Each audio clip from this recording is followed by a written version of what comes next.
Huyu ni bingwa wa historia Tanzania, inshallah Afrika Mashariki na Kati. Assalamu alaikum wa rahmatullahi wa barakatuh. Mimi sina la kusema isipokuwa na shukuru. Leo ni siku ya furaha kwetu sote kwa sababu Sheikh Ponda ametoka, na nitasema kitu kimoja tu ambacho namwonea wivu Sheikh Ponda. Sheikh Ponda ataingia kwenye historia ya Uislamu nchi hii kwa kulisababisha jina lake na jina la Sheikh Hassan bin Amir, kwa sababu alisema hii ardhi ilitafutwa na akina Sheikh Hassan bin Amir, na mimi leo nimefika hapa kuikomboa, nitajenga msikiti, nitaupa jina Sheikh Hassan bin Amir. Namwonea wivu sana. Assalamu alaikum. Wa alaikum salam. Sasa watu wawili watawakilisha watu wote. Huyu wa kwanza ni bingwa wa uchumi duniani.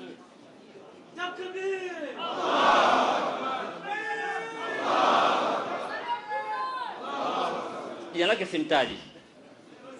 Asimtaji, nyinyi mnamjua. Yeye kumpa dakika 2 nitampa dakika 5. Nitampa dakika ngapi? Lakini sitompa dakika 5 kama mtakuwa mnaongea miongoni mwenu. Simpi. Hawa naomba mwasamehe watu wa kamera, lazima wasimame. Takbir. Takbir. Takbir. Sallallahu ala Muhammad. Sallallahu ala Muhammad. Sallallahu ala Muhammad. Professor, faltafadhal mashkura. Wa rahmatullahi ta'ala wa barakatuh. Kwa kweli leo ni siku ya kumsikiliza Sheikh Ponda. Kwa hiyo sisi wengine, mimi nimefurahi yuko nje, lakini hakupaswa kuwa ndani. Kwa hiyo furaha yangu sio kubwa kama inavyoelezwa, kwa sababu hakupaswa kuwa ndani, kwamba kwa kuwa yuko nje ilikuwa ni haki yake miezi yote hii 7 awe nje. Na wamejikanganya wenyewe huko kwamba mtu alioambiwa kuwa hastahiki kupata dhamana kwamba asitoke nje, leo anaambiwa kifungo cha nje. Sasa huyu mlosema hastahiki kupata dhamana, hizi kangaroo courts zetu ni hatari. Tuna matatizo makubwa, tuna matatizo makubwa. Lakini nalompongeza Sheikh Ponda inakwenda na hutuba tuloisikia. Sheikh Ponda ni mkweli. Sheikh Ponda sio moga. Sheikh Ponda ana msimamo. Kwa hiyo namna kwa sisi Waislamu, namna ya kumpongeza Sheikh Ponda na kumpa pole ni kuiga msimamo wake, ni kuiga kutokuwa na woga, ni kuiga ukweli wake.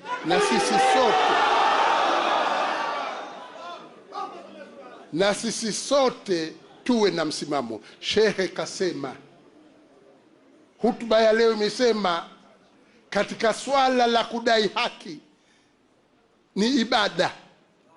Kudai haki ni ibada, na woga ni adui wa haki.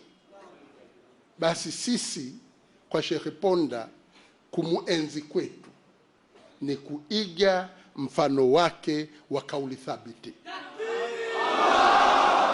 ni kuiga mfano wake wa kutokuwa na woga.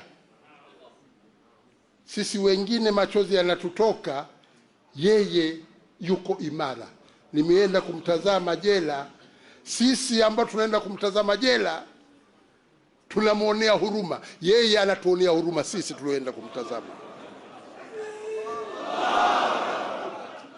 Kwa hiyo ni muhimu tuwe pamoja, maimamu tuwe pamoja, tujenge umoja. Tujenge umoja, mambo haya ni mazito, na uwezo wetu, ngao yetu ni umoja wetu na imani zetu zilizothabiti. Tuache na unafiki, tuwe na imani thabiti, tuwe na kauli thabiti, na kwa kweli Sheikh Ponda awe mfano wa kila mmoja wetu kuiga katika kusimamia swala la haki. Assalamu alaikum wa rahmatullahi wa barakatuh.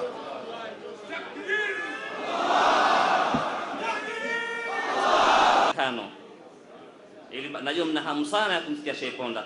Sheikh Kundecha, faltafadhal mashkura.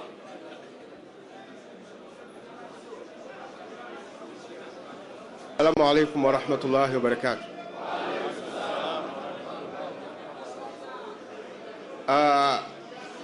Sisi Wanyamwezi huwa tunaanza hivi. Leo sio siku yetu ya kusema, leo ni siku ya Sheikh Ponda. Lakini nikazie maneno aliyosema mwenzangu. Nikisema mwenzangu nani? Mnaelewa kweli kweli. Kama ilivyosema hutuba, ukweli ni kitu cha muhimu sana. Sasa nataka nikukumbusheni jambo moja tu la kiukweli.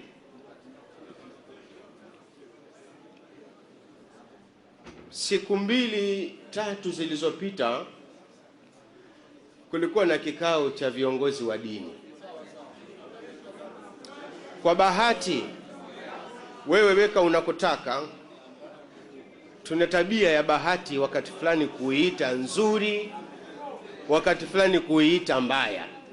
Sasa wewe weke kule unakotaka. Kwa bahati, mialiko yote ya viongozi wa dini wa Kiislamu yote ilikwenda BAKWATA.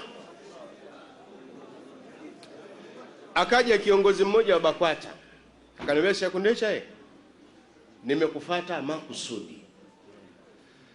Kuna kikao cha viongozi wa dini, lakini nilivyochungulia mialiko, idadi ya watakao hudhuria ni watu 400. Sisi Waislamu tumepewa nafasi 100 na zote ziko BAKWATA. Ninavyojifahamu na ninavyowafahamu wenzangu, tunakwenda kuchemka katika mkutano huo. Sasa mimi nakuja kwako makusudi. Akaingiza mkono kwenye koti lake, akaniambia, hapa na barua 10 hizi nakupa wewe. Naomba njooni katika kikao hicho, sauni tofauti zote na kinyaa chote, njooni kama BAKWATA hivyo hivyo. Lakini mimi nakutaka wewe ukatusaidia kwenye kile kikao. Allah. Hii ni mara ya pili tukio hili linatokea. Mara ya kwanza lilitokea, kiongozi mmoja wa BAKWATA anapiga simu, Sheikh Kundecha uko wapi? Kaambia, mimi niko safari. Umeharibu kabisa bwana. Nimeharibu kusafiri. Nilitakia nikuage au vipi? Hapana, hapa kuna matatizo. Hivi ninavyozungumza na wewe tuko White Sand, mkutano unaendelea, tumewekwa kwenye kona. Bila ya wewe hatutoki hapa. Hapa tuko BAKWATA watupu. Kasema, sasa nyie huwa mnakubali vipi kuingia kwenye vikao na nyie mnajua hamwezi? Bwana Kundecha, acha hayo bwana, hebu njoo. Allah. Wakati huo anazungumza, mimi niko Nairobi. Bwana, mimi hapa niko getini na kungoja. White Sand. Naambia mimi niko Nairobi. Bwana hebu njoo. Yani kasahau. Sijafikiri Nairobi ni Manzese.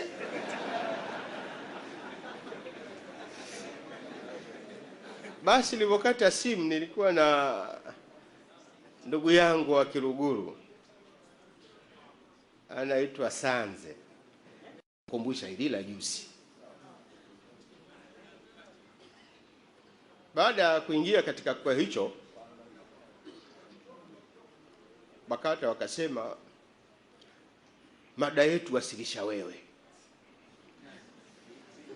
Nikamwambia hakuna tabu. Tukaingia katika mjadala. Mada ilikuwa inahusu amani. Ukweli ni kitu muhimu sana ndugu zangu Waislamu. Mwenyezi Mungu anaposema ittaqullaha wa qulu qawlan sadida, ana maana kubwa sana. Maana kibwagizo cha kauli hiyo kinasemaje? Yuslih lakum a'malakum. Mkisema kweli nyinyi mmemaliza kazi ya kutengeneza mambo yenu, litakuwa jukumu la Mwenyezi Mungu Subhanahu wa Ta'ala. Nyinyi semeni kweli tu. Wewe sema kweli tu. Kazi inayofuata baada ya hapo, mdai Mwenyezi Mungu, kwa sababu amekwisha ahidi. Nyinyi mkisema kweli, yuslih lakum a'malakum, mambo yenu Allah atayatengeneza. Wewe sema kweli tu.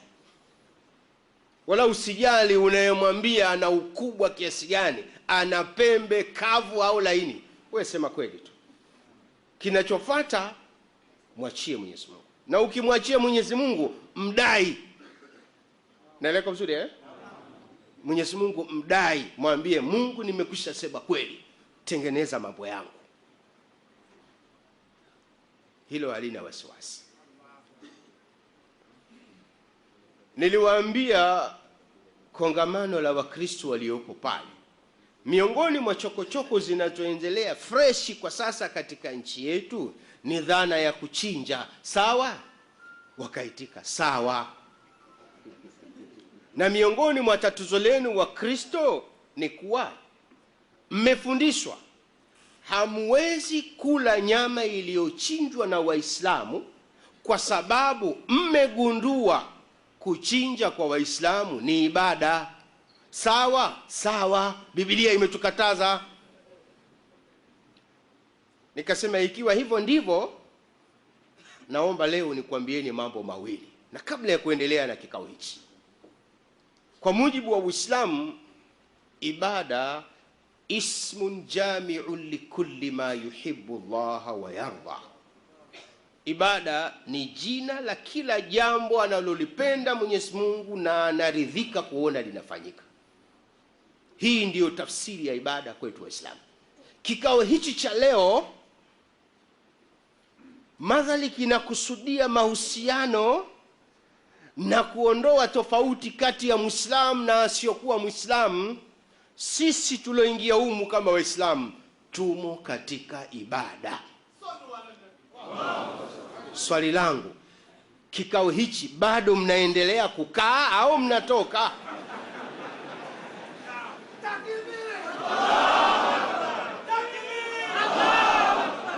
Nikanyamaza pale, nikasema siendelei na mada, nataka kujua katika kikao hichi mnaendelea kuwemo au mnatoka? Maana sisi tumo katika ibada.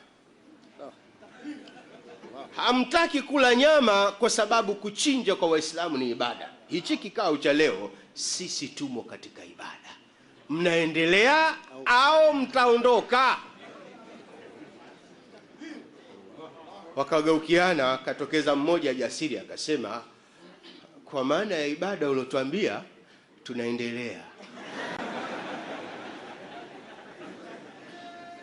Nikasema, hivi kweli mnawapotosha waumini wa Kikristo kwa jambo msilolijua? Ikiwa maana ya ibada mlikuwa hamjui kabla ya kuwapotosha waumini mpaka wanatuchomea misikiti, kwa nini msije kuelimishwa kitu hichi? Jamani, ukweli kitu muhimu sana. Umenielewa vizuri Akatokea mwingine akasema, Baba Sheikh, tungekuwa tunaelimishwa hivi kama wewe, matatizo yasingetokea. Niahidi, kama uko tayari kuja kanisani kwangu unielimishie watu wangu, niahidi.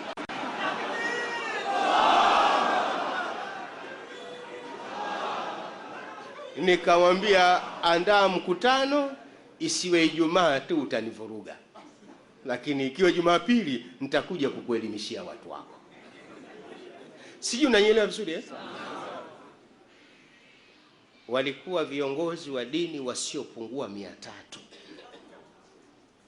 Kazi ya kuweka sawa jambo hili haikuchukua dakika 2. Ndugu zangu Waislamu, tuna wajibu wa kusumbuliwa kiasi hichi? Kumbe ni ujinga wa kundi la watu na hawataki kujielimisha. Mwenyezi Mungu anasema nini juu ya haya? Wala takfu ma laysa laka bihi ilm. Usisimame kusimamia jambo ambalo huna ujuzi nalo, utaliharibu.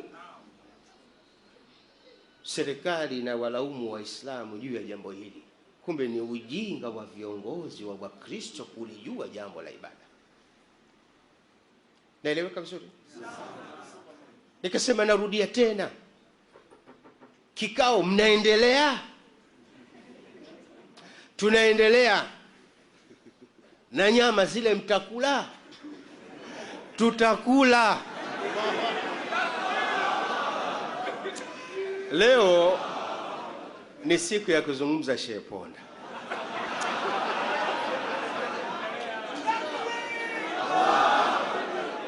Mimi ninayezungumza naanza kupata hamu, nyinyi mnaonisikiliza mnaanza kupata hamu. Litakuwa tatizo kidogo. Asalamu alaykum wa rahmatullahi wa barakatuh.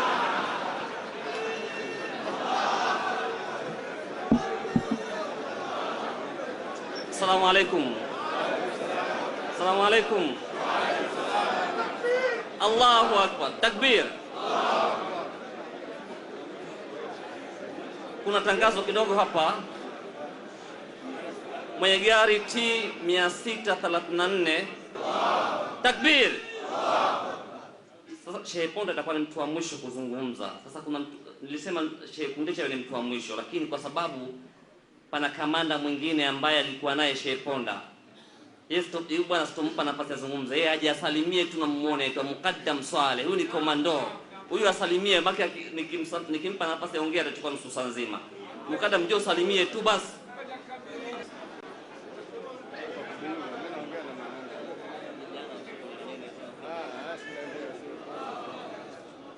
Assalamu alaykum wa rahmatullahi wa barakatuh. Wa alaykum salaam. Alhamdulillah. Kwanza kabisa namshukuru Mwenyezi Mungu ambaye aliotujalia kuswali katika msikiti huu mtukufu, msikiti wa Mtambani, Ijumaa kama hii ya leo. Kwa wiki ya nyuma yetu saizi tulikuwa tunaswali selo namba 2, ndio msikiti wa Ijumaa uliokuwa ndani ya Segerea.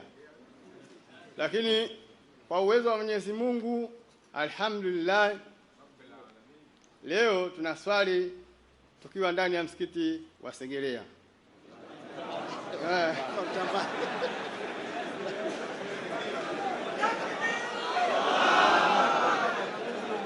Unajua tena bado mambo mengi.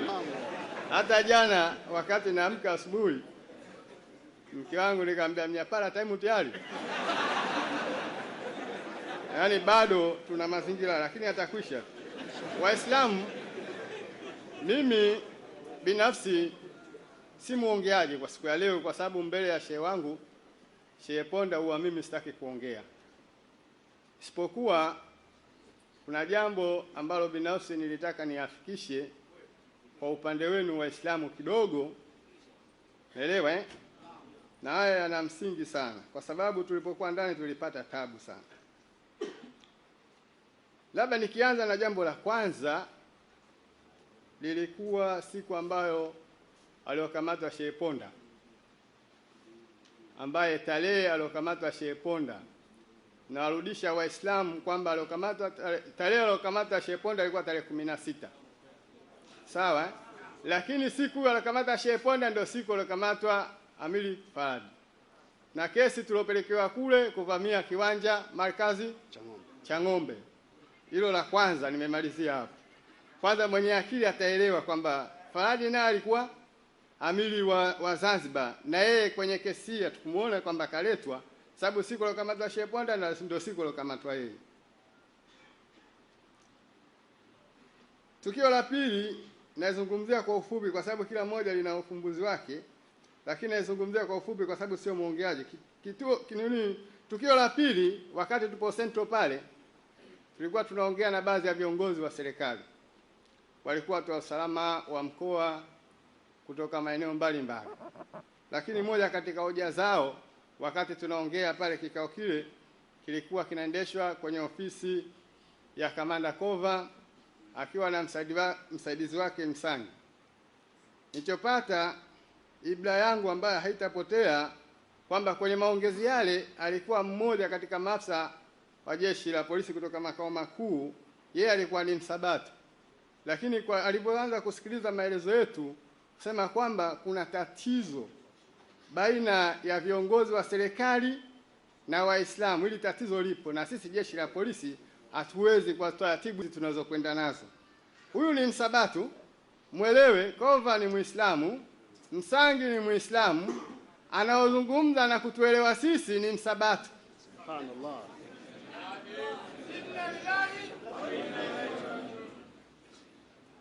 Waislamu, la tatu, wakati tupo ndani kule kuna Waislamu walijitokeza wakafanya maandamano, na alhamdulillah wale waliokamatwa walifika kule Segerea.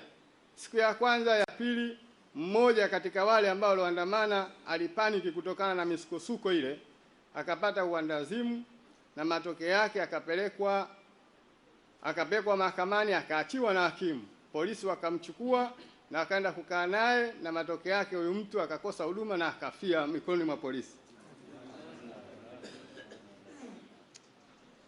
Jambo lingine la nne, Waislamu wakati tunakamatwa alikuja mkurugenzi wa jinai, aliahidi lazima atatufunga. Hatujafika mahakamani hapa. Kwa uwezo wa Mwenyezi Mungu alhamdulillah tukagawana majengo. Yeye alikuwa Aga Khan, akapelekwa South Africa, sisi tukawasegelea. Na mpaka hivi sasa tunapozungumza, kwa taarifa tulizokuwa nazo, ana kansa ya ubongo. Allahu Akbar. Haitoshi hapo tu. Haitoshi hapo Waislamu. Wakati hawa vijana wanakamatwa, lile zoezi lilikuwa linasimamiwa na mmoja katika meja wa polisi ambaye alikuwa huyu mwanamama, jina lake limenitoka kidogo, na ndio kuja kutoa ushahidi na mpaka kuwatukana Waislamu pale mahakamani wakati anatoa ushahidi wake. Mei Mosi, huyu dada alitoka kama mwakilishi wa timu ya polisi, wakaelekea maeneo ya Mbeya, ndio ilipofanyika kitaifa. Huyu dada ndio mauti wake ukamkuta kule. Allahu Akbar. Kuna jambo lingine ambalo wakati kabla hatujakwenda Segerea, kwamba pale maabusu ambao walikuwa wakiswali kule Segerea walikuwa maabusu takriban 15 tu. Alhamdulillah tulipofika pale kwa wingi wetu, mkuu wa magereza akatutawanya, kila mmoja akawa na swali kwenye selo zile. Alhamdulillah mpaka jana tunatoka tumeacha Waislamu 480 wanaoswali. Sasa kumalizia Waislamu, wakati tupo ndani kule changamoto nyingi ambazo zilitokea, lakini sasa tunazungumzia haya ya Segerea kwa maana kwamba kuna matatizo ambayo tuliokabiliana naye. Kwanza shehe mwenyewe kama shehe, yeye ndo alikuwa mshauri wa mkuu wa gereza lile, alikuwa akitatua matatizo yake mbalimbali. Ili hatuzungumzi kwa kubahatisha. Kama Makatari akitoka kamuulizeni, kwa sababu moja katika kesi ambaye mkuu wa magereza alipitisha kwa Sheikh Ponda, mkewe Makatari alipogombana na magereza, ugomvi huo kaumaliza Sheikh Ponda.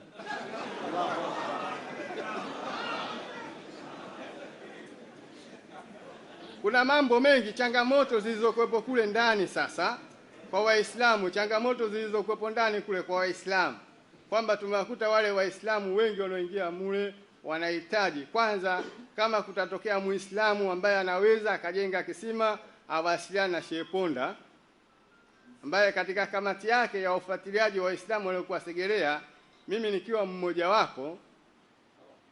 Ina maana kwamba ili tulifanye, kwa sababu kwanza hata ile ambaye kule unapoona Keko, kile kisima hakijachimbwa na serikali, kilichimbwa na Waislamu. Sasa na maana tukitatua tatizo lile pale Segerea, ambaye ni tatizo kubwa sana, huenda Mwenyezi Mungu akatujalia zaidi na tukaupeleka mbele Uislamu na tukafanya Waislamu wa ndani kuwa na heshima. Nachotaka kuzungumza, ambayo usia wangu, kwamba wakati tuliokuwa nao hivi sasa sio wakati tena wa kuzungumza, sio wakati wa kuzungumza, ila ninachokiomba tupangane. Tunachoomba tupangane, kwa maana kwamba kila mmoja acheze sehemu yake na kila mmoja aheshimike mchango wake kwenye Uislamu, kwa sababu inafikia sehemu hapa ndo tunapokuwa tunatofautiana. Lakini hayo atakuja kuzungumza shehe wangu kwamba mpango gani, namna gani, na mashehe wengine waliobaki. Kwa haya machache, asalamu alaykum wa rahmatullahi wa barakatuh.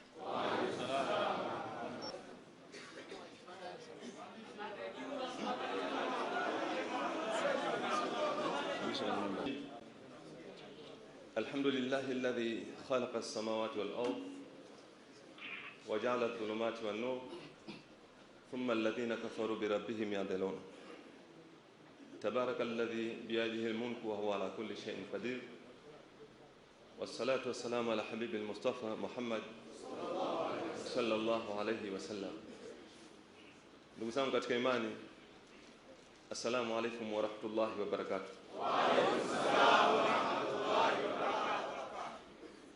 Ndugu zangu, baada ya kumshukuru Allah subhanahu wa ta'ala na kumtakia rehema na amani kiongozi wetu, kipenzi chetu, mtume wetu Muhammad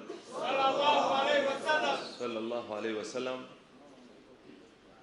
sinabudi vile vile kuchukua fursa hii kueleza furaha yangu kubwa ambayo nilionayo leo hii baada ya Mwenyezi Mungu subhanahu wa ta'ala kutukutanisha kwa mara tena tukiwa katika nyumba tukufu hii ya msikiti wa Mtambani. Namwomba Mwenyezi Mungu ajalie tuweze kukutana hivi katika pepo yake ya janna. Ndugu zangu, baadhi yetu tulikuwa hatupo kwa kipindi takriban cha miezi 7. Tulikuwa tuko katika makucha ya madhalim, lakini alhamdulillah Mwenyezi Mungu ameturejesha, tuko pamoja. Niseme kwamba katika mkutano wetu wa leo tumeuanza kwa khutba, tukaswali, na sasa tuna pia nasaha, na inshallah tutamalizia kwa dua kwa kumshukuru Mwenyezi Mungu na kumtakia rehema mtume wetu Muhammad sallallahu alaihi wasallam. Lakini katika mtiririko wa mkutano wetu huu, kitu ambacho ningelipenda kizingatiwe sana, ambacho kila mmoja aondoke nacho, ni hutuba iliyotolewa hapa.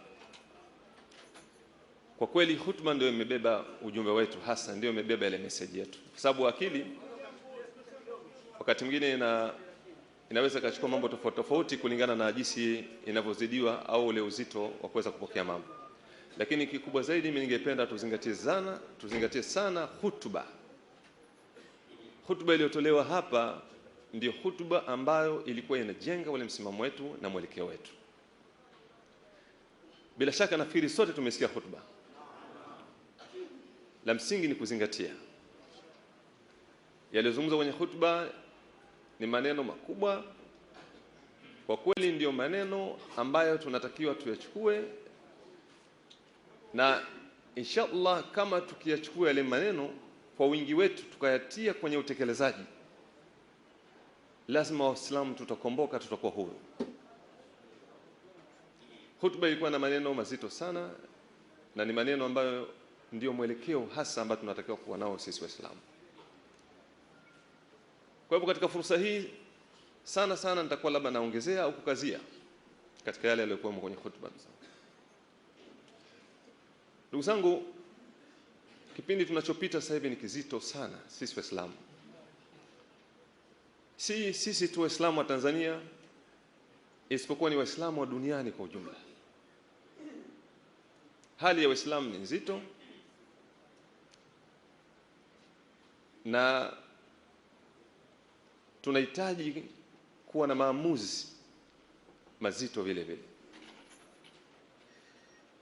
Hali ambayo inatukumba sasa hivi hapa kwetu inatokana na kutambua hali hiyo na kuona kwamba hatuna njia isipokuwa ni lazima tuyakabili.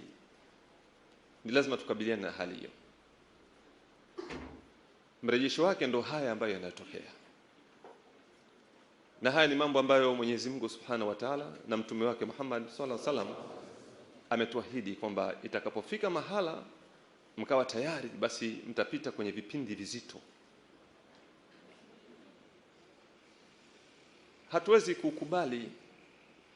kukubali sisi kama waja wa Mwenyezi Mungu ambao tuna malengo, tunafahamu kwamba tumeletwa katika ulimwengu huu kwa sababu gani, halafu tukakubali kwamba yale yaliyotufanya Mwenyezi Mungu atulete hapa iwe hayafanyiki au tunazuiliwa kuyafanya.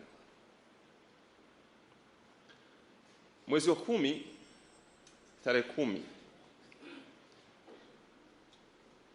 kule Mbagala alitokea Mkristo. Yule Mkristo akakojolea Qur'an, kitabu kitakatifu sana, kitabu cha Mwenyezi Mungu Subhanahu wa Ta'ala. Sio kitabu cha kwenye ardhi, hakikupatikana kutoka kwenye ardhi hii. Tanzilu min hakimin hamid, ni uteremsho kutoka mbinguni kwa Mwenyezi Mungu Subhanahu wa Ta'ala. Kafiri akakojolea kile kitabu cha Mwenyezi Mungu Subhanahu wa Ta'ala.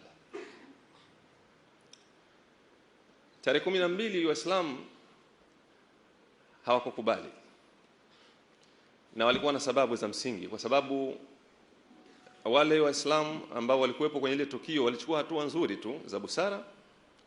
Walivitaka vyombo vya dola vishughulikie lile jambo. Yule mzee, kwa sababu mimi bahati nzuri nilikwenda kule, nilikwenda kufuatilia tukio lile mwanzo mpaka mwisho.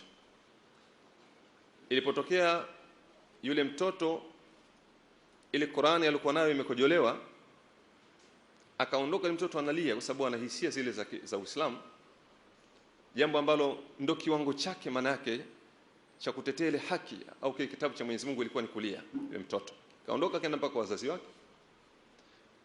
Alipofika kule, yule mzazi wao walichukua hatua ya kwenda kwa mjumbe wa nyumba 10. Halafu wakakubaliana kwenda kwenye familia ya yule kijana wa Kikristo. Yule kijana, ile familia, kilichotokea pale walijibiwa maneno mabaya sana machafu. Wakaenda polisi. Walipoenda polisi kule nako wakajibiwa maneno machafu kwamba hili jambo la kipuuzi tu, jambo dogo mnaleta hapa, kama kitabu kimekojolewa si mnanunua kingine tu. Haya ndo majibu ambayo walijibiwa polisi. Baada ya majibu haya, Waislamu ndo wakakubaliana kwamba sasa siku inayofuatia sote tutakwenda polisi ili kujua kama kweli tumefikia kiwango hiki kwamba sisi Waislamu kitabu hiki ambacho ni kitabu kitakatifu, kitabu tunachokiheshimu, mwongozo, kitabu cha Mwenyezi Mungu Subhanahu wa Ta'ala, kinaweza kafika mahala kikadhalilishwa kiasi hiki, halafu chombo cha dola kinaridhia, kinasema ni jambo la kipuuzi tu. Tutakwenda polisi tukajue. Alhamdulillah, Waislamu walikwenda kwa wingi kwenye kile kituo cha Chamazi. Kilichotokea, wale wakaikimbiza ile kesi wakaihamishia kwenye kituo cha Mabatini. Waislamu wakaenda kwa wingi sana. Siku hiyo sasa ilikuwa ni Ijumaa. Kilichotokea pale, jeshi la polisi likapelekwa, vyombo vya dola vikapelekwa pale, Waislamu wakaanza kupigwa.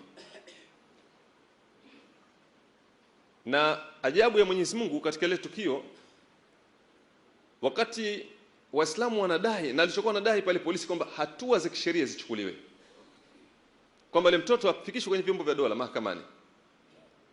Siku ile Ijumaa kilichotokea ni kwamba polisi wakapeleka doria katika misikiti, doria katika makanisa, halafu wakafanya jitihada ya kuzuia sala ya Ijumaa isifanyike.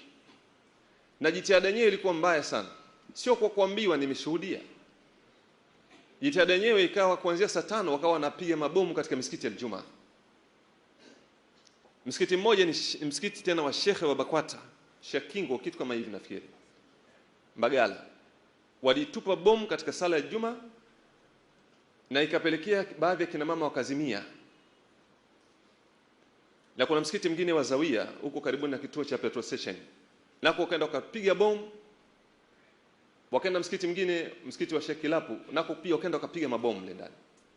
Wakati wanafanya hivyo, alafu wamepeleka doria katika makanisa, wanalinda makanisa. Waislamu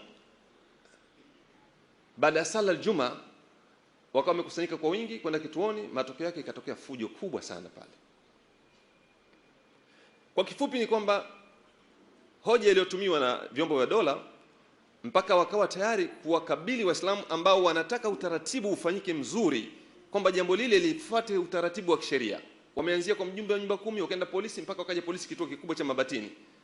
Namna pekee ambayo serikali waliona kwamba wawakabili Waislamu ilikuwa ni kuwapelekea vyombo vya dola na kuwashambulia. Hoja iliyokuwa inatolewa na polisi, akiwemo kamanda wa polisi aliyoko, wanadai kwamba yule ni mtoto mdogo tu aliyokojelea Qur'ani, hakuna sababu ya kuchukua hatua zozote.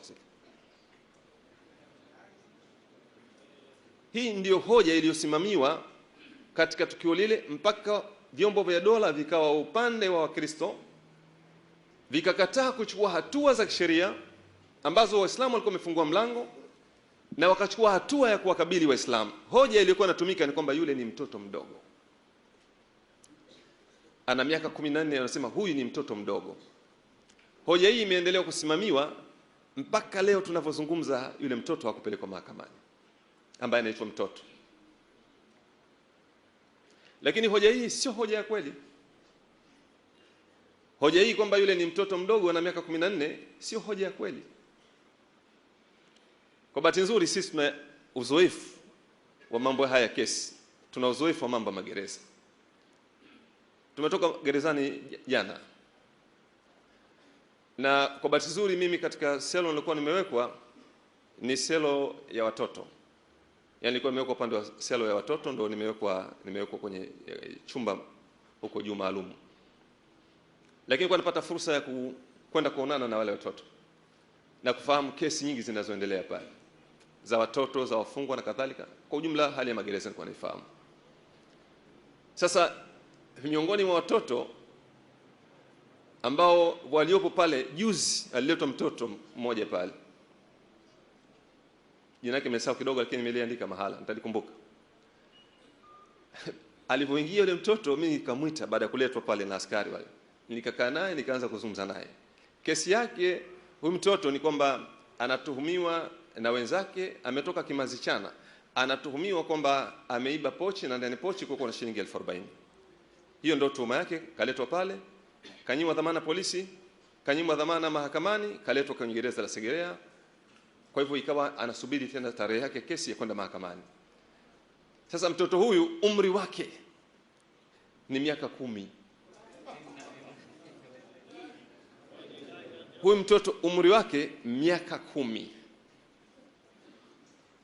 Manake mimi nilikuwa namchukulia, walikuwa pale gerezani wanasema mjukuu wa Ponda, kwa sababu nilikuwa na tunza pale. Sasa hata mkikaa naye mambo ya kitoto anacheza wala hajui kama yuko gerezani. Miaka 10. Yule Mkristo ana miaka 14 ambaye yule anakojua Qur'ani, ambaye hoja inatumika kuchukua hatua za kisheria kumpeleka mahakamani ni mtoto mdogo, na mpaka leo hii hajapelekwa mahakamani. Nyie mmesikia kesi mahakamani ya yule kijana alikojua Qur'ani? Mmesikia? Sasa ndugu zangu, hali hii ndio hali ambayo inatufanya sisi tusikubali. Maki kama kudhalilishwa, yani tumedhalilishwa kama watu, lakini inafika mpaka Qur'ani. Qur'ani kitabu cha Mwenyezi Mungu.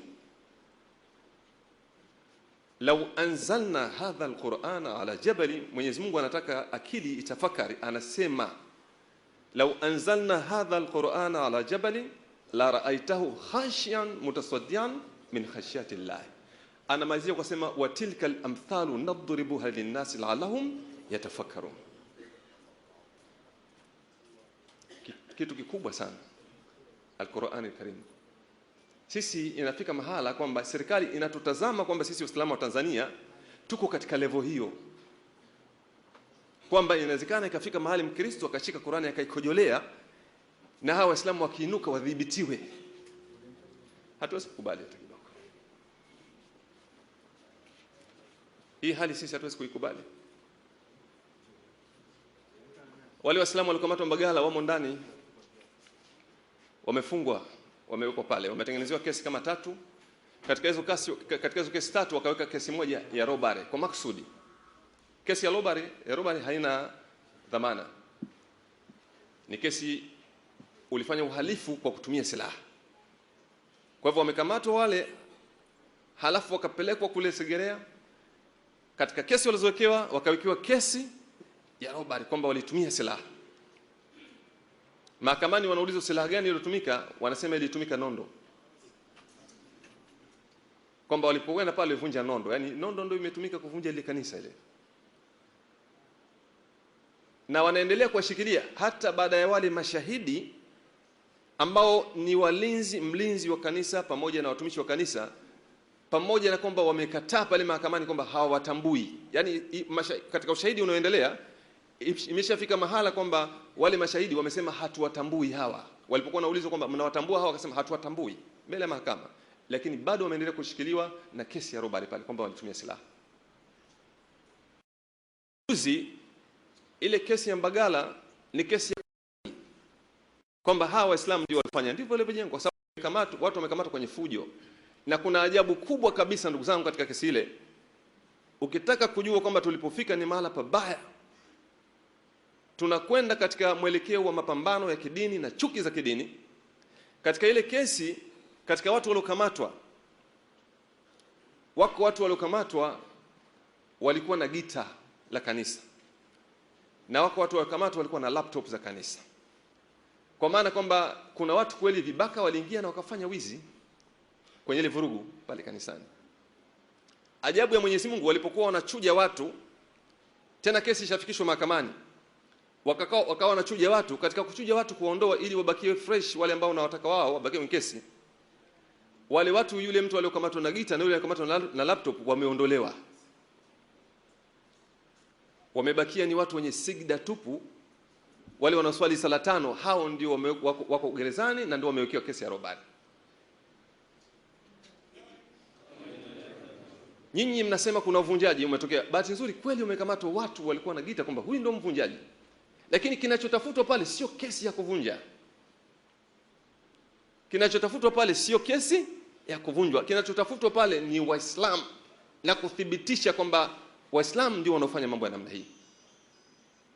Imetokea kesi Mbeya, hiyo haina utata. Ni Wakristo wameandamana kupinga Waislamu kuchinja, wakapambana na polisi. Baada ya kupambana na polisi, wakenda wakavunja msikiti.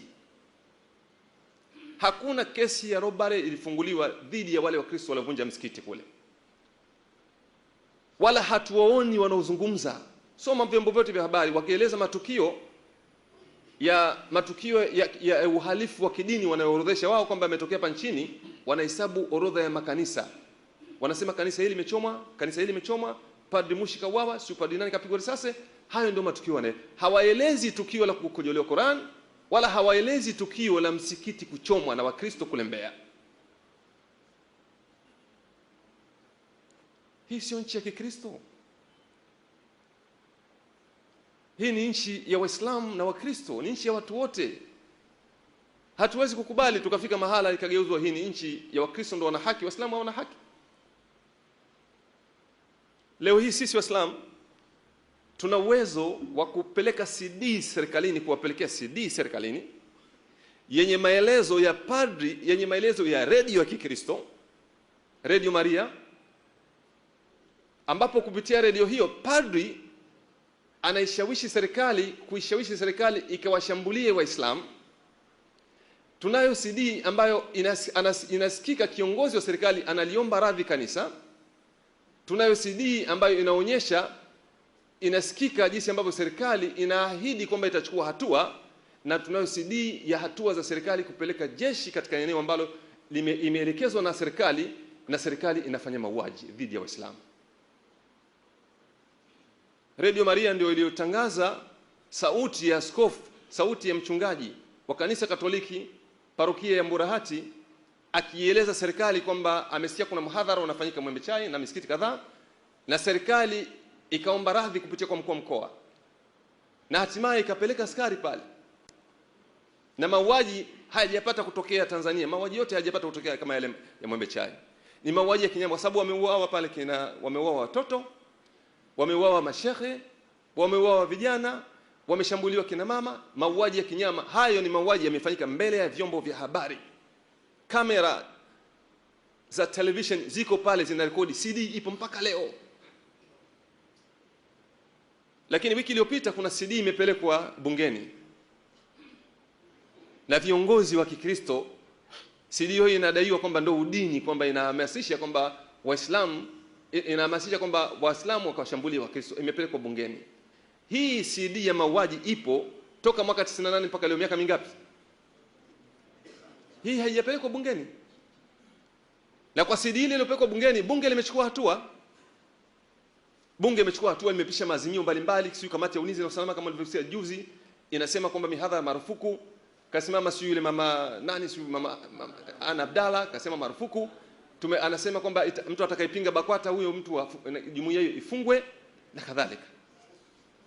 Tunashukuru alhamdulillah kwamba Muislamu mmoja kajitokeza pale kasema hoja ya msingi, na tunasema izingatiwe.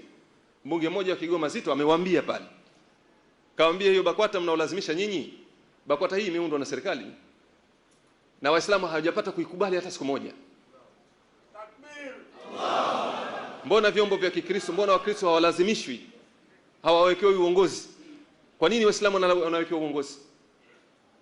Huu ndio mtazamo katika nchi hii.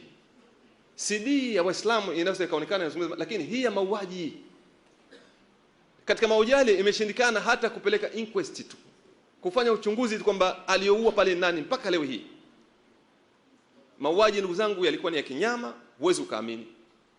Yule mtoto Chuki Athmani amesema shekhe hapa, mtoto yule kapigwa risasi, mpigaji wa risasi askari anashuhudia yule mtoto kavaa uniform,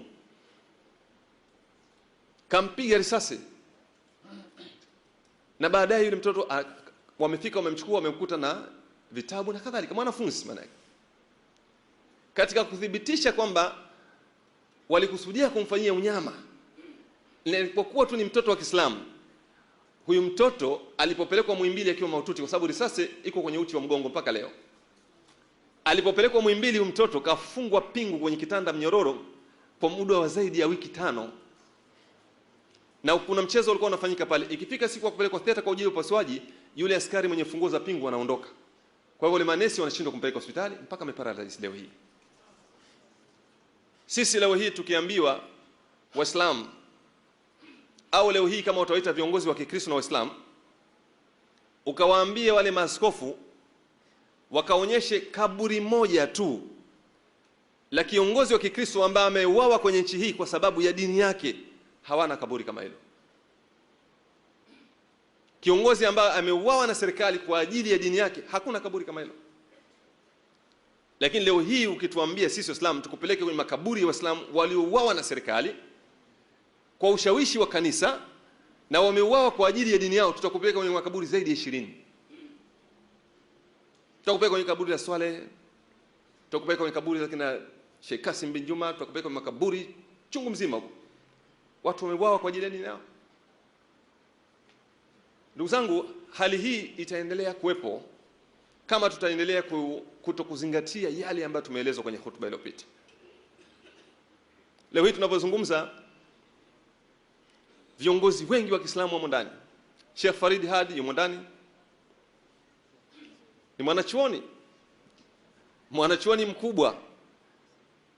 Sheikh Mselem mwanachuoni mkubwa, kama vile ambavyo viongozi wanasikika kila wakati na viongozi wa serikali, nimekwenda kule nimemsikiliza baba askofu huyu Faridi, huyu Mselem, hawa ni mashekhe wakubwa. Kwetu sisi ni zaidi ya baba askofu, ni watu wenye hadhi kubwa katika jamii. Hawa ni wataalamu, hawa watu wamo ndani kwa mambo ya kipuuzi. Kina Sheikh Fikirini wamo ndani, kina Sheikh Abdallah wamo ndani, kina Sheikh Musa Juma wamo ndani. Huko Mwanza Sheikh Hamza yumo ndani na waumini wenzake pia wamo ndani, wamo ndani. Hakuna lolote linalofanywa huko ndani isipokuwa sababu ya Uislamu.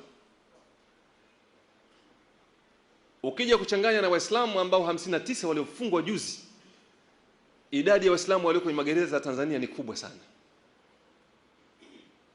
Leo hii Waislamu tuko kwenye magereza, wengi kabisa wamefungwa na serikali hii bila sababu. Magerezani tupo, tumejaa. Makaburini tuliouawa tupo, wakimbizi. Tanzania na wakimbizi. Mwaka 2001 serikali imepeleka majeshi Pemba pale, imeubwa. Amini usiamini kwamba kama Pemba wakazi wake wangekuwa ni Wakatoliki, serikali isingepeleka jeshi kwenda kuua. Serikali imepeleka jeshi Pemba kwenda kuua ni kwa sababu ya hisia za udini, ni kwa sababu ya chuki za dini. Ndio maana wamepeleka jeshi Pemba kwenda kuua, na wamefanya mauaji ya kinyama. Ilifika mahala wanaua barabarani, wale wanaokwenda kuokota maiti na wenyewe wanauawa. Mpaka ikawa kuna uoga mkubwa kiasi kwamba baadhi ya maiti zililiwa na mbwa. Pemba leo hii kuna makaburi ya halaiki. Lipo makaburi ambayo yamechimbwa alafu wakazikwa watu wengi kwa wakati mmoja. Kuna Waislamu kuna wananchi wa Pemba, wale Waislamu walikuwa wanakimbia na boti baada ya vita kuwa vikubwa.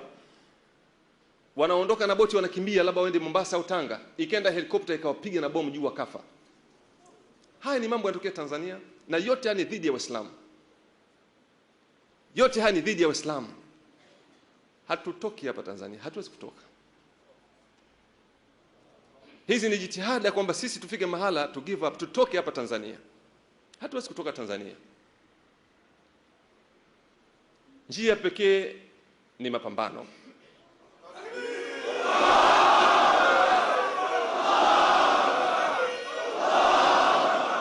Wallahi wabillahi wakatallahi, tutapambana mpaka dakika za mwisho.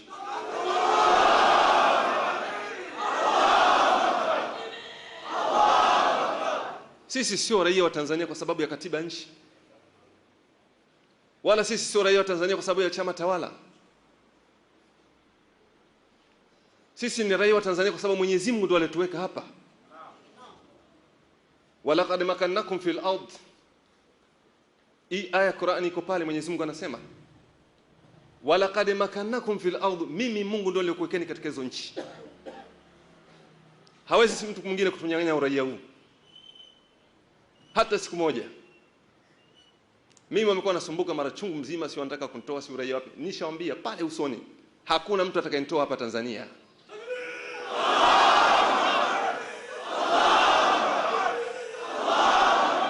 Nipo hapa na nitazungumza kalima ya la ilaha illa Allah Muhammad Rasulullah mpaka dakika za mwisho, mpaka uhuru wa Waislamu utapatikana.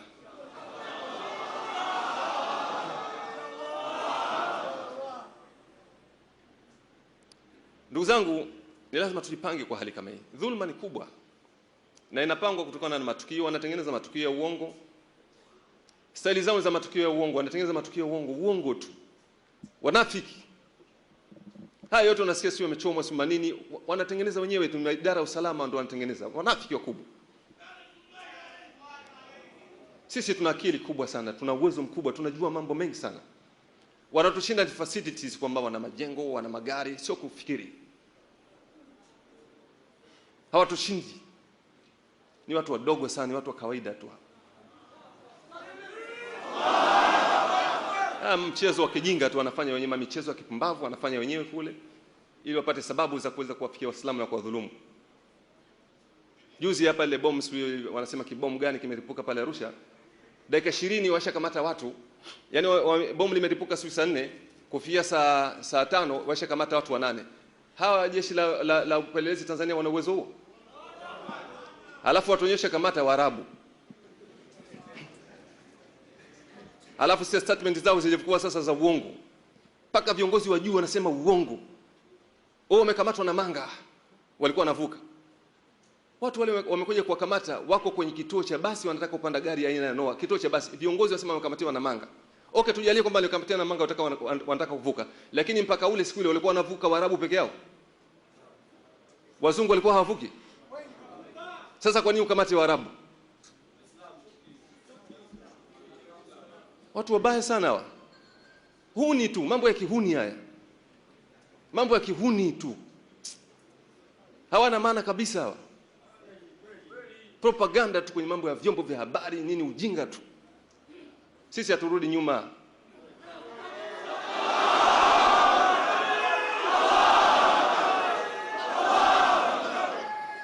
Hawezi kututisha sisi bana, hatutishiki kabisa. Hatutishiki kabisa. Hatutishiki. Watatupeleka wapi sasa? Maana magerezani ndio tunajua, tunaingia kama unaingia tu kwenye ofisi ya kawaida tu. Hayo. Mimi hata ukinipa gereza leo kuendesha nitaendesha.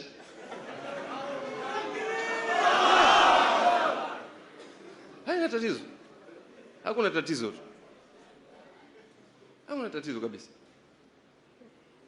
Sasa haya matukio ndugu zangu wanayatengeneza, lengo kubwa ni kutaka kujenga dhulma. Kubwa zaidi ndugu zangu ninachosema, kwa nini wanakuja na hizi ajenda? Wanakuja ni kwa sababu sisi tunazo ajenda zetu. Tuna madai yetu ya msingi. Tunayo madai ya msingi, hizi ni haki za Waislamu. Ameyazungumza khatibu hapa.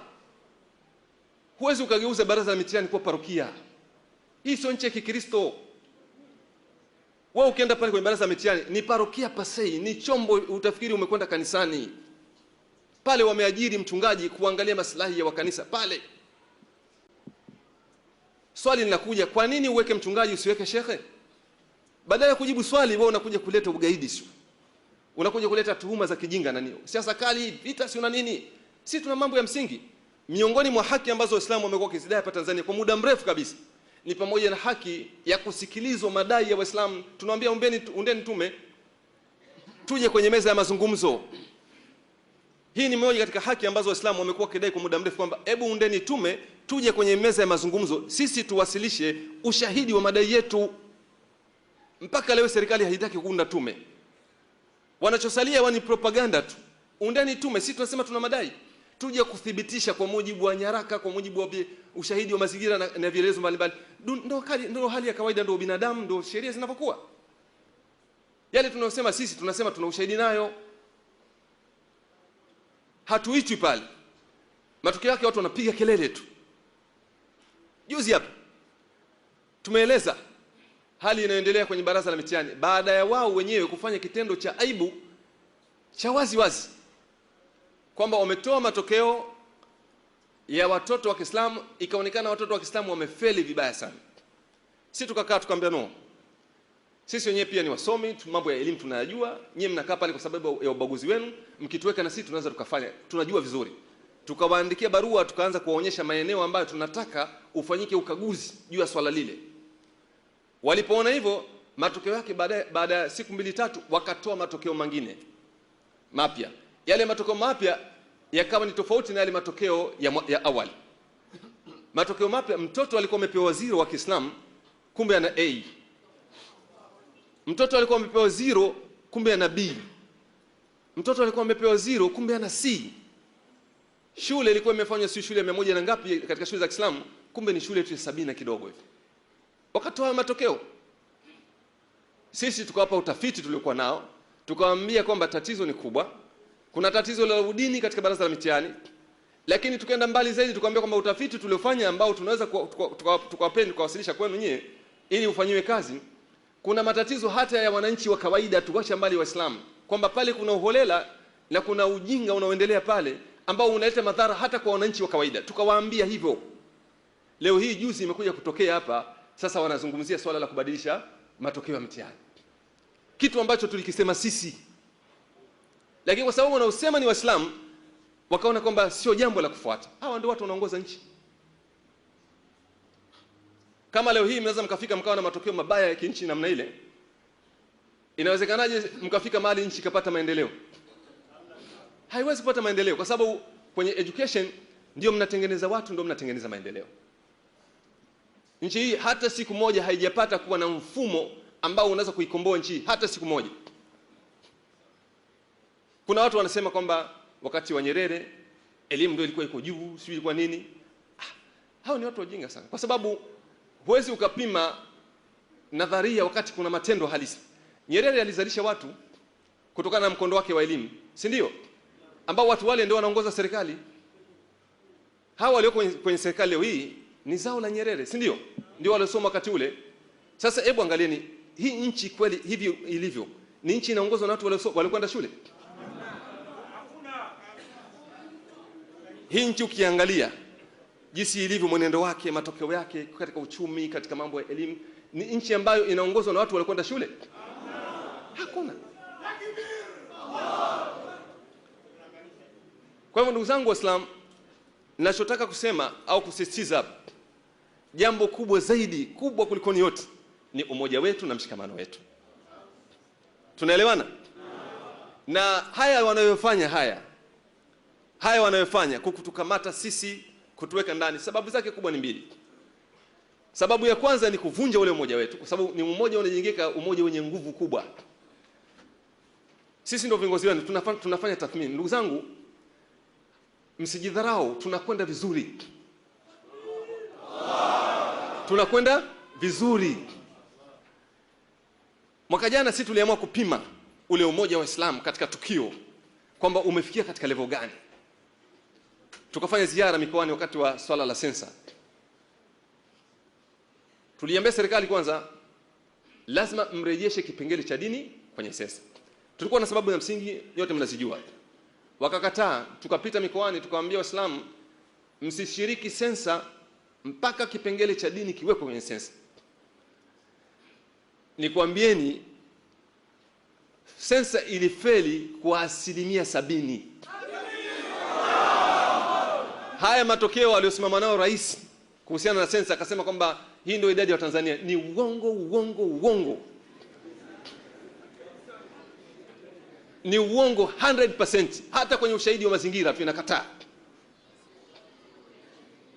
Kwa sababu ipo kauli hata ya waziri mkuu. Gazeti nalo kahutubia, alikuwa anahutubia nafikiri sehemu za Mwanza huko.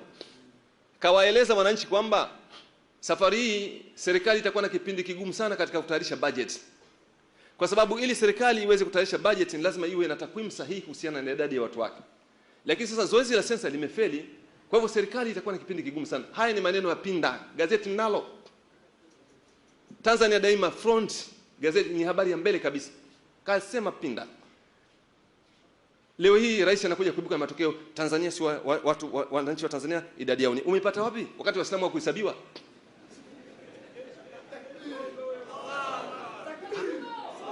Hawakuhesabiwa Waislamu. Waislamu hawakuhesabiwa kabisa.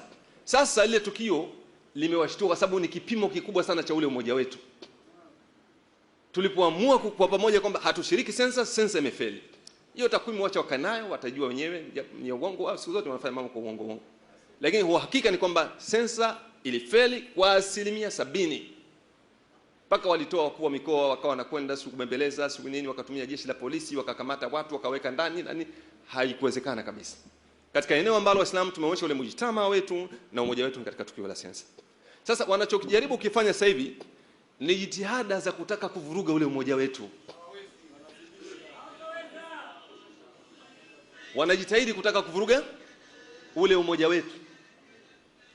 Lingine la pili ni kutaka kuwazuia viongozi wa Waislamu wasitekeleze wajibu wao. Kwa sababu wanajua kwamba wakishakukamata wakikuweka ndani utakosa fursa ya kutekeleza wajibu wako. Haya ndio mambo mawili yanayofanyika. Lakini ninachosema sisi tunatakiwa tusimame imara. Tunataka tusimame imara, tuendelee na tujione kabisa kwamba tunafanya vizuri. Umoja wetu unakuwa, na inshallah Mwenyezi Mungu atajalia tutapata ushindi.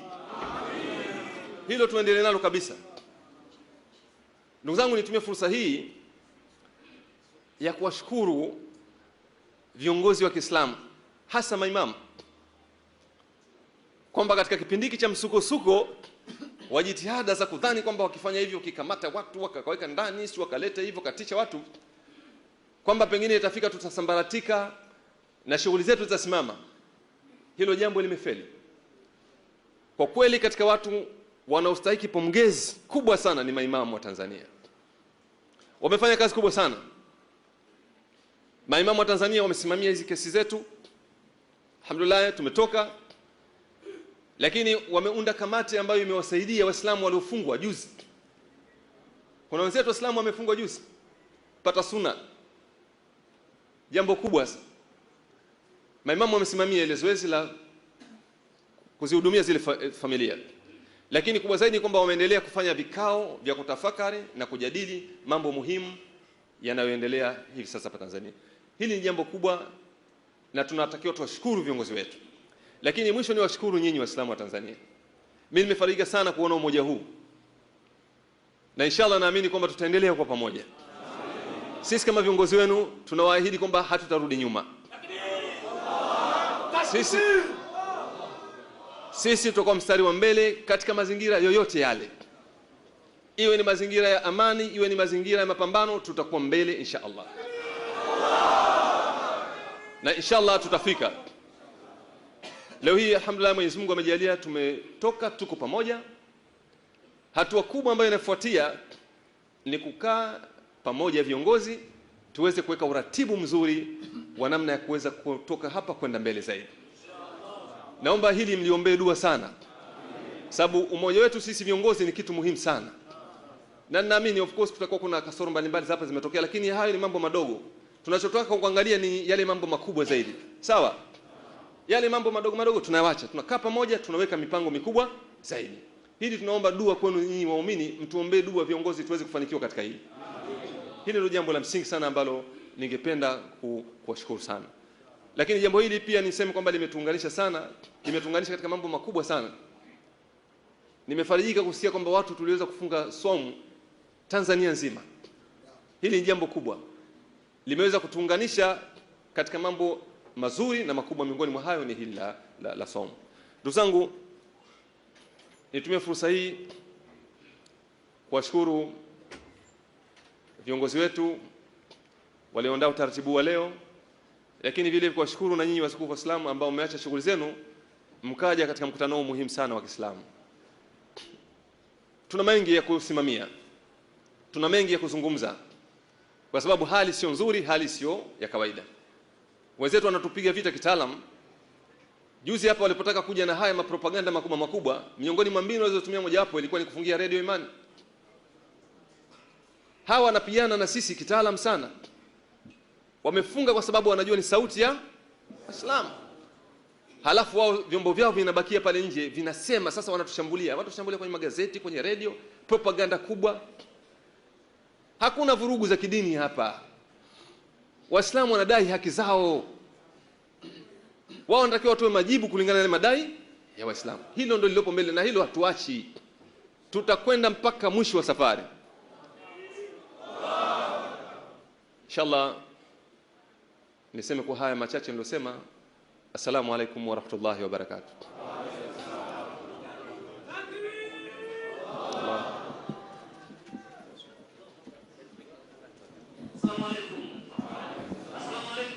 Hapana, namtii amiri wangu. Alhamdulillah rabbil alamin, wassalatu wassalamu ala rasulillah sallallahu alaihi wasallam. Allahumma maqina fi dinina wa aslih dunyana wa astur awratana wa nawwir qulubana وأهلك أعداءنا وانصرنا على القوم الكافرين. اللهم ألف بين قلوبنا واصلح ذات بيننا وهدنا سبل السلام ونجنا من الظلمات إلى النور. اللهم لا تدع لنا ذنبا إلا غفرته ولا هما إلا فرجته ولا مريضا إلا شفيته ولا عسيرا إلا يسرته ولا مظلوما إلا نصرته ولا جاهلا إلا علمته ولا دائنا إلا قضيته ولا ميتا إلا رحمته يا رب العالمين. اللهم انصرنا إخواننا المسلمين في تنزانيا يا رب العالمين. اللهم انصرنا إخواننا المسلمين في زنجبار يا رب العالمين. اللهم انصرنا إخواننا المسلمين في مشارق ومغاربها يا رب العالمين برحمتك يا أرحم الراحمين. وصلى الله على سيدنا محمد وعلى آله وصحبه وسلم والحمد لله رب العالمين. Asalamu alaykum. Huku mbele tunaomba asije mtu wa aina yote mbele, tunaomba asije mtu wa aina yote. Tunaomba huku mbele huku kibla asije mtu wa aina yote. Kwa mko wengi kwa tunaomba asije mtu wa aina yote. Profesa na shehe.